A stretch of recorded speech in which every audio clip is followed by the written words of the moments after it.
Послание на Јуда. Глава 1. Поздрав. И Јуда, слуга на Исус Христос, а брат на Јаков, до повиканите, возљубени во Бог Отецот и зачувани за Исус Христос. Милост, мир и љубов да ви се множат. Лажни учења. Возљубени, грижејќи се постојано да ви пишувам за нашето општо спасение, сметав дека е неопходно да ви напишам и да ве замолам да се борите за вистинската вера, која им е дадена на светиите еднаш за секогаш. Зашто се вовлекува некои луѓе, чија осуда е одамна определена, безбожници, што ја превртуваат благодатта Божја во нечистотија и се одрекуваат од единиот Господар Бог и Господ наш, Исус Христос. Сакам да ви напомнам, иако ова веќе го знаете, дека Господ, откако го избави народот од египетската земја, ги погуби потоа оние што не веруваа. Ангелите пак, што не се покоруваа на своето началство и го напуштија живеалиштето, ги стави во вечни окови, во мрак за суд на големиот ден. Како што Содом и Гомора и околните градови што блудствуваа, а на ист начин како и тие одеа по друго тело, станаа пример со тоа што беа накажани со вечен оган. Истото ќе се случи и со оние кои го осквернуваат телото, ја презираат власта и хулат на славата. А Архангел Михаил, кога се препираше со ѓаволот за Мојсеевото тело, не се осмели да изрече хулна пресуда, туку рече: Господ да те спречи. А овие хулат на она што не го знаат, а во она што го знаат по природа како неразумно животно, во тоа се распаѓаат.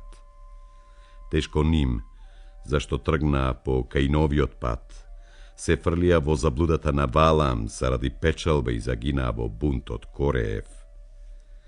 Тоа се оние што ги поганат вашите трпези на љубовта, јадејќи со вас без страв и напасувајќи се.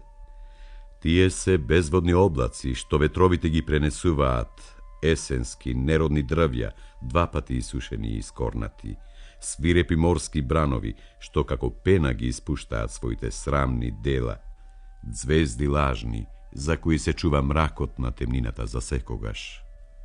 А за овие пророкуваше и Енох, седмиот од Адам, зборувајќи: Ете, доаѓа Господ со илјадници своји свети ангели, за да изврши суд над сите и за да ги разопличи сите безбожници за сите нивни нечисти дела, што ги беа направиле со своето беззаконие, и за сите лоши зборови, што ги изрекле за него безбожните грешници. Тие се незадоволни викачи, кои живеат според своите желби, а устата нивна произнесува горди зборови и за корист стануваат умилкувачи. Обраќање и препораки. Но вие, возљубени, спомнете си ги зборовите што ги кажаа апостолите на нашиот Господ Исус Христос. Тие ви зборуваа дека во последно време ќе се појават подигрувачи кои ќе постапуваат според своите безбожнички желби. Тоа се луѓе што се одделуваат од единството на верата. Тие се телесни и немаат дух. А вие, возљубени, изградувајќи се во пресветата ваша вера и молејќи се преку Светиот Дух, запазете се во љубовта Божја, очекувајќи милост од нашиот Господ Исус Христос за вечен живот. И така, разликувајќи ги, едни милувајте, а други со страв спасувајте, истргнувајќи ги од оган и изобличувајќи ги со страв и гнасејќи се од облеката испоганета од телото. Завршен збор.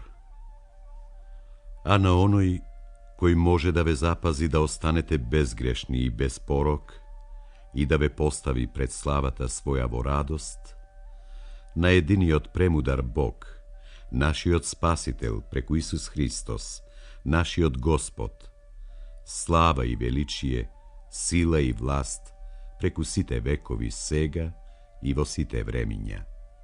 Амин.